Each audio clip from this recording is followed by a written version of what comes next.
আয় বৃষ্টি ঝেপে পকোড়া দিব মেপে। তা বন্ধুরা, বৃষ্টিকে যখন কথা দিয়েছি তখন তো তাকে পকোড়া খাওয়াতেই হবে। তাই বৃষ্টির দিনে খাওয়ার জন্য আজকে আমরা বানিয়ে নেব কুরকুরে পনির পকোড়া। বন্ধুরা, সুপর্ণার হেসেলে সবাইকে স্বাগত। কথা না বাড়িয়ে চলো আজকে রেসিপিটি ঝটপট বানিয়ে নিই। এর জন্য প্রথমে 200 গ্রাম পনির ছোট ছোট করে কেটে নেব। এবার পনিরের টুকরোগুলোর মধ্যে একে একে 1 চামচ হলুদ, 1 চামচ কাশ্মীরি লঙ্কার গুঁড়ো, হাফ চামচ জিরের গুঁড়ো, সামান্য লবণ, একটু চাট মশলা আর একটু কসুরি মেথি দিয়ে ভালো করে মেখে নেব। এটি অনেকটা ম্যারিনেশনের মতনই। এভাবে মাখার পর আমরা 10 মিনিট রেখে দেব, যাতে পনিরের গায়ে মশলাগুলো ভালোভাবে লেগে যায়।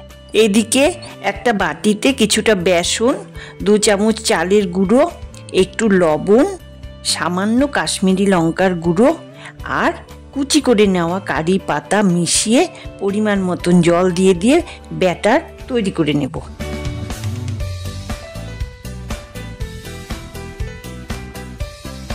এবার সেই ব্যাটারের মধ্যে পনিরগুলোকে ভালোভাবে মেখে নেব। এখন একটি কড়াইয়ে তেল গরম করে পনিরগুলোকে কর্নফ্লেক্সের গুঁড়োর মধ্যে এপিট ওপিট করে নিয়ে লো ফ্লেমে ভেজে নেব।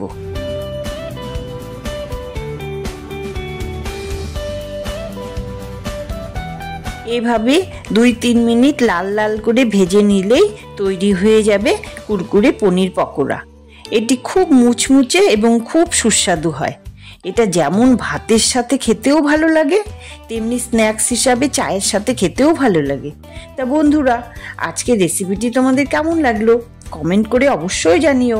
আর চ্যানেলটি সাবস্ক্রাইব করতে ভুলো না কিন্তু। আজকের মতন আসি তাহলে, টাটা।